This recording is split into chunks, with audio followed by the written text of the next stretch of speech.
Je voudrais quand même un peu remettre les chiffres là où ils sont. Hein. La fraude fiscale, bon, toujours les estimations sont assez compliquées à faire, évidemment, puisque c'est des activités délictueuses, donc ça ne reste que des estimations. Mais enfin, on estime que la fraude fiscale, c'est 80 milliards d'euros. Donc c'est l'argent qui est planqué dans les paradis offshore. L'argent qui est optimisé, qui fait de l'objet d'évasion fiscale par les grandes fortunes et par les grandes entreprises ou par les entreprises en général.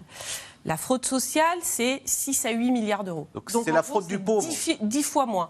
C'est la fraude du pauvre. Et non, ce n'est pas vraiment la fraude du pauvre, parce que dans cette fraude sociale, dans ces 6 à 8 milliards qu'on estime, 70%, c'est les employeurs, c'est-à-dire les médecins, c'est de la fraude aux cotisations. C'est pas de la fraude aux prestations, c'est de la fraude aux cotisations. C'est des employeurs qui fraudent l'URSSAF par le travail au noir ou dans l'assurance maladie, c'est les médecins qui surfacturent ou qui font des actes fictifs, comme on l'a vu dans le reportage.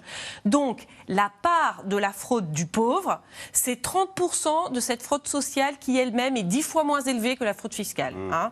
Donc, bon... L'exemple, je comprends que dans l'esprit des Français, on imagine toujours le type qui est au RSA et qui a une BMW et qui, en fait, fraude aux prestations. Et c'est l'exemple qui est le plus cité et c'est ce qui ulcère les gens et c'est ce à quoi ils pensent. Pourtant, je veux dire, la réalité des chiffres est véritablement tout autre.